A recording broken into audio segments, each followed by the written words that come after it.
haven't done any videos in a while because I've been working on my cars. It's the fall now, so I've been getting that ready. So I'm going to work on this nice SD40 today. It looks pretty good. Even the case looks good. But it's going to need probably a little bit of TLC. So you do the maintenance probably that you would do, let's say every year or every 6 months, depending on how hard you run this. I've got a few engines, so now I don't run them every day. I only need to run them every once in a while. This is a nice piece, SD40. I really like them. Let's take a look inside and let's see if there's instructions. Yeah,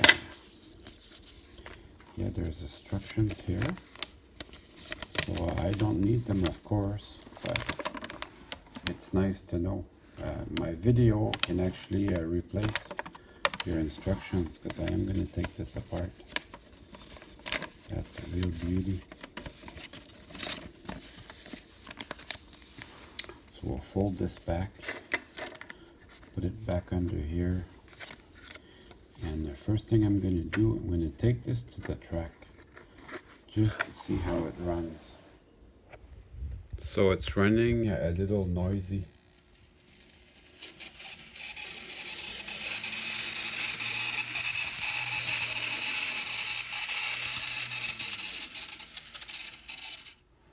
That's not normal, of course.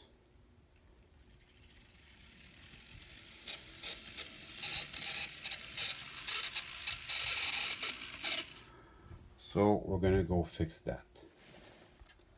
So the first thing I'm gonna do here is I'll start with the shell removal. The shell is actually in super good shape. Couplers are perfect. The horns there. I don't have anything bad to say about this. You can use the box to remove the shell, but there's these little tabs here that I like to use just to pry it out. You don't even have to be very strong about this.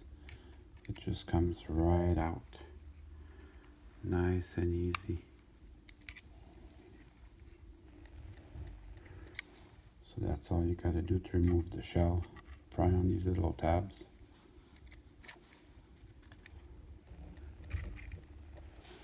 That makes your life easy.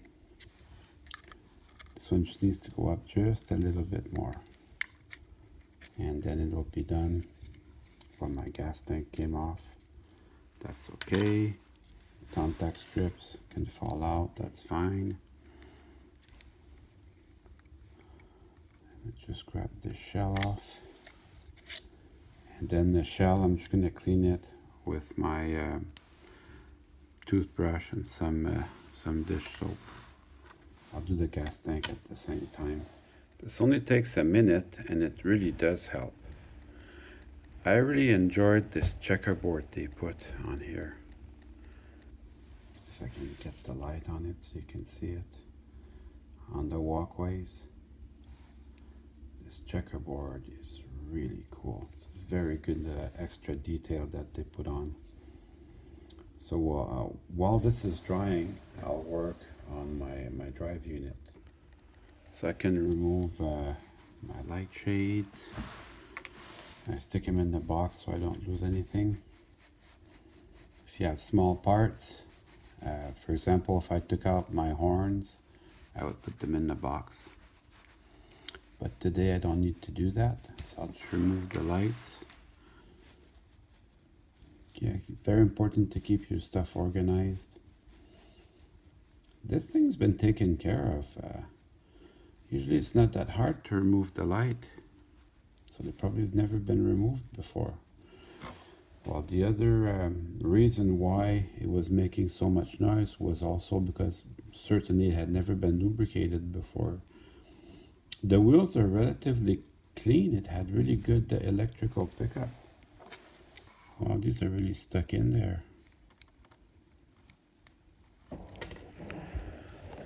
Which is good. Good stuff. So we'll remove the trucks. So loosen this up and loosen this one up too. Remove the trucks. Sometimes I see them for sale while the trucks are loose because they pulled, somebody pulled too hard on this. So definitely you don't want to pull too hard on them. And also you don't want to lose your screws. So that goes in here. These things just seem to fly off.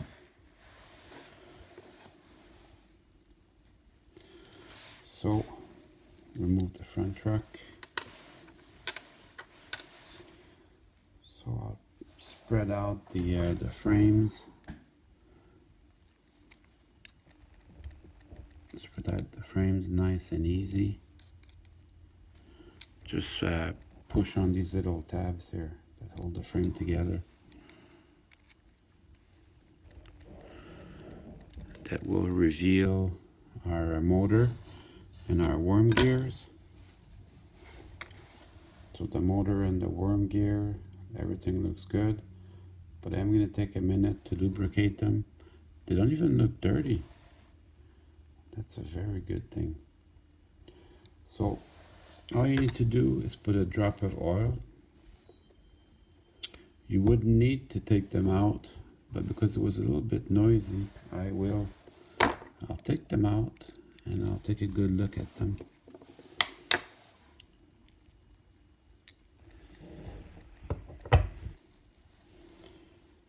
So for the end one, it just comes right out. And then the middle one, we'll put a little bit of a little drop of oil in there. And that's it. Should be good as new.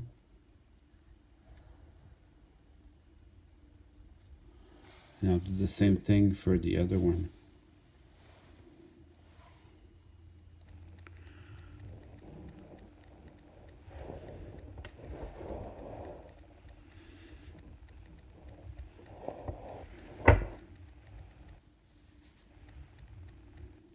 So this one I'll take it out and I'll give myself just a little bit of room to work on this.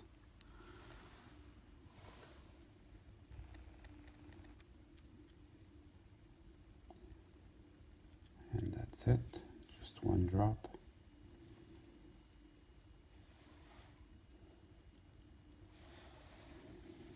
And now we're ready to put everything back together.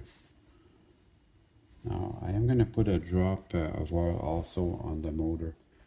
Now it seems to run fine, so I'm still going to do it just for my own satisfaction, since I have everything taken apart now. Now, well, when you're doing the motor, you want to avoid to use something like steel wool. If you do, the steel wool will be attracted by the magnets and it'll get in there and you'll never be able to get it out. Also, remember that there's a side to these. The white magnet will go on that side, hidden. And also if you put it like this, your engine's going to run backwards compared to the other ones. So that too you have to keep in order. I can't get to the bearings because of the engine cradle. That's easy to take off. Now I have more room.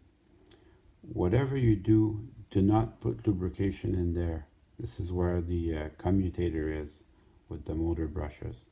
So you want to stick the oil away from there. So I'm just going to put a little bit of oil on the end of the bearing here, just like so. And then I'm going to work it in a little bit using gravity as my friend there. Just going to work it in gently. This will work itself in as the locomotive runs, so that is not a big problem, but I'm trying to get it inside the bearing as much as I can. And I'm going to do the other side now. Same thing, I'll push it out just a little bit and give me a little bit more access to it.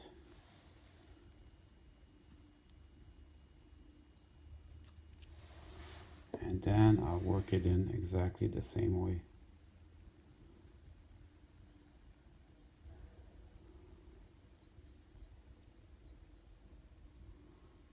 I can feel the rotor rubbing against one of the magnets when I'm turning it. So I'm also going to adjust that just a little bit. They don't tell you that in the instructions. There could be some dirt in there, but it looks very clean. How you can adjust that is this metal plate here, this steel plate is flexible a little bit. So you can spread it out just a tiny little bit until it starts feeling good.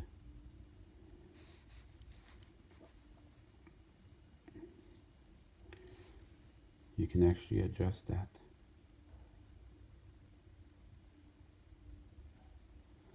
That sounds pretty good. So now I'm going to put everything back together.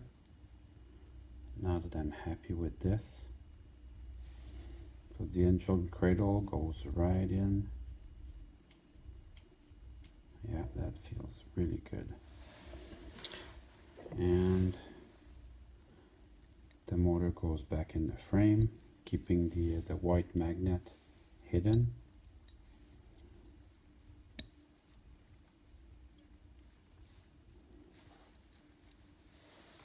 Now I'm going to put on my worm gears.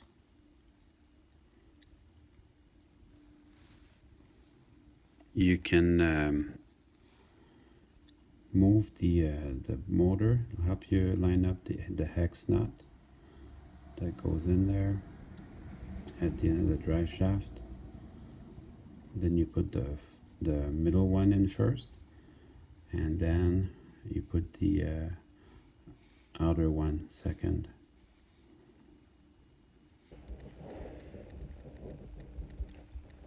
Still feels great. Yeah, that's the secret, is you want to test. Every time you add a part, you test it.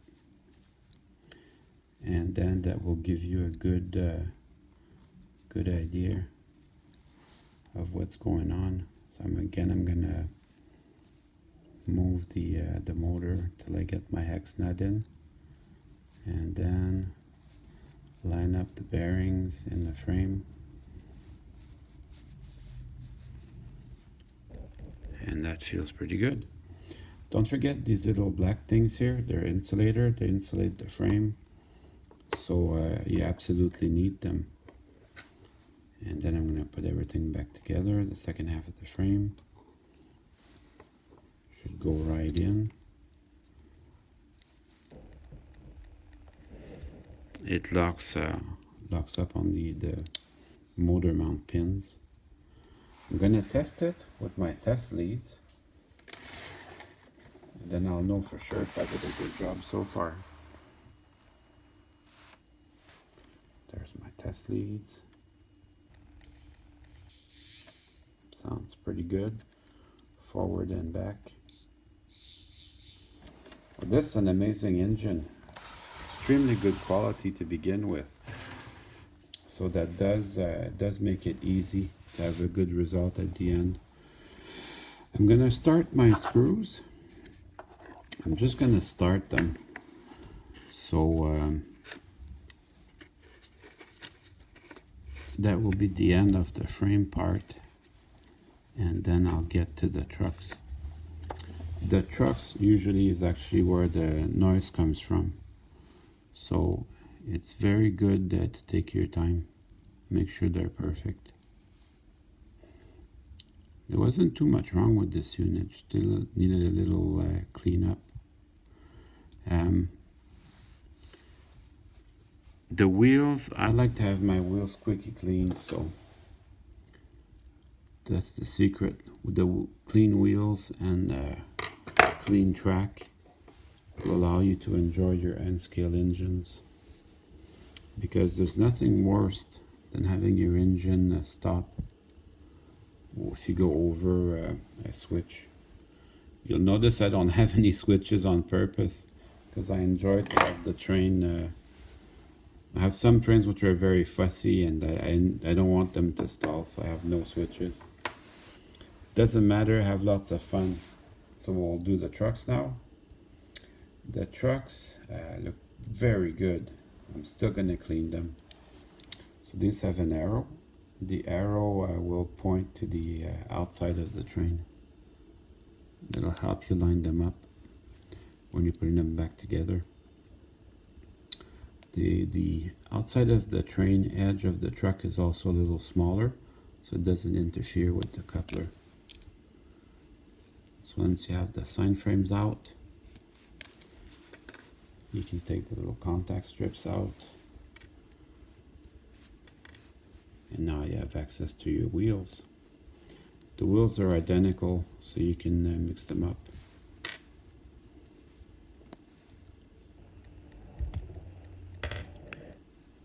It's really clean and there's not that much wear and tear on them. This is a good purchase, this little guy. Looks really good. So these I clean up with my rag. This will only take a minute because they're not that dirty. And you see on my rag there's a little bit of dirt. Here, I'll do the other one here. So you can see, even though the engine ran great, there's still a little bit of dirt on them. It's nothing major, but it'll still feel good to get it out. So I'm going to do the other four wheels off camera. So I ran my gearbox under my tap with some dish soap. And I also ran the side frames under my tap with some dish soap. That will not only keep it running well, but it'll make it look good.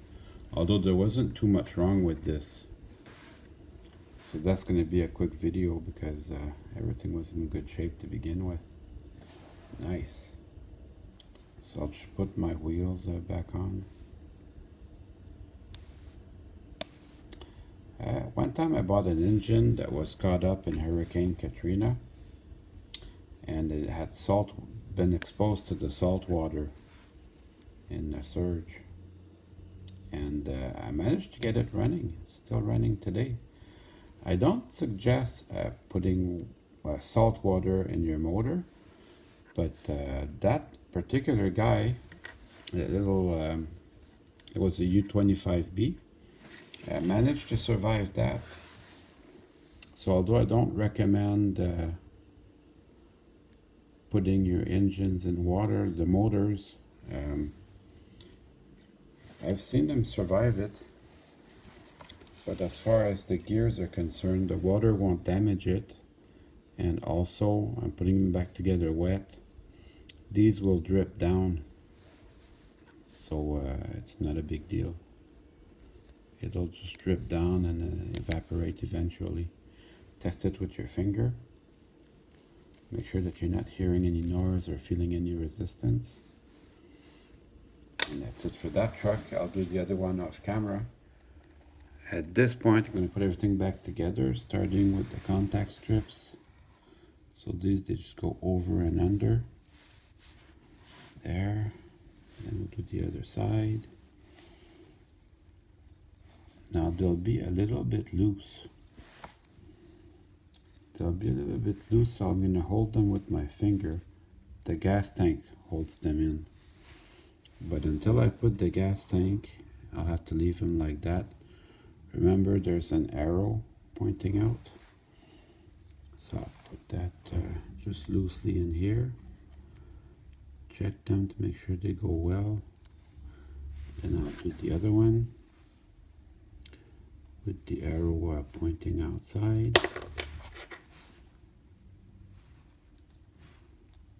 Here we go.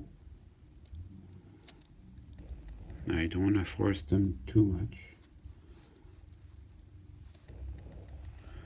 It's best to take your time when you do this.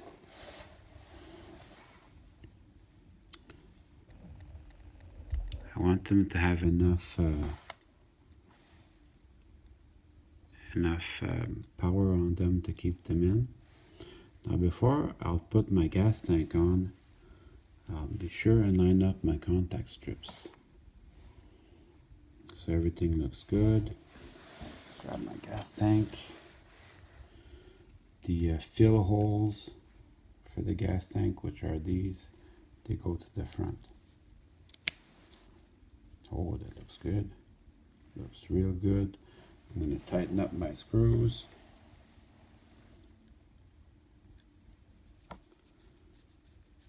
They don't have to be very tight.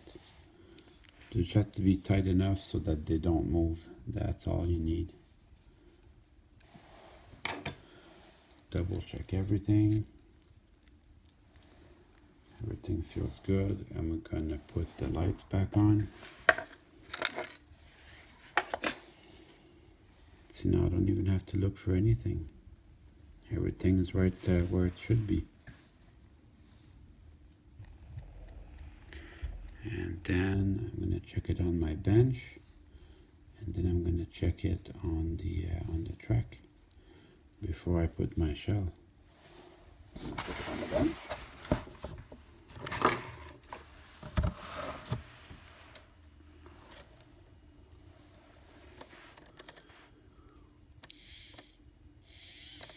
Sounds great.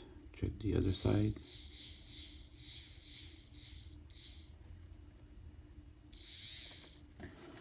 Sounds great. So that made a huge difference.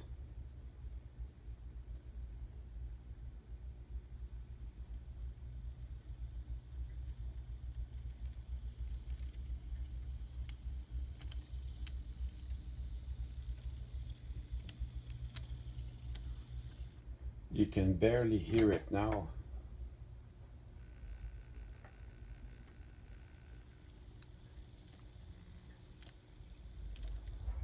Now that's what I'm talking about.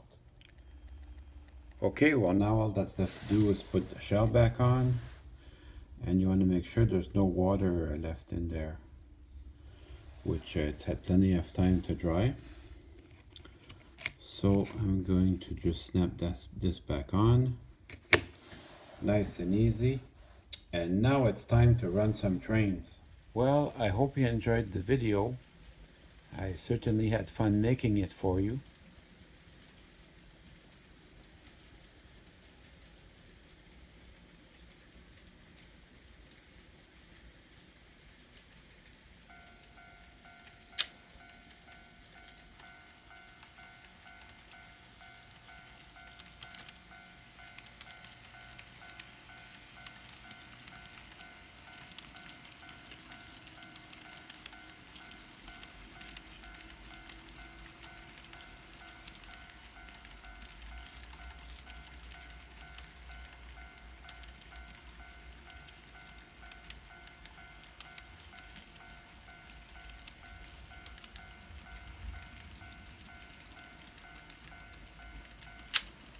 See you soon.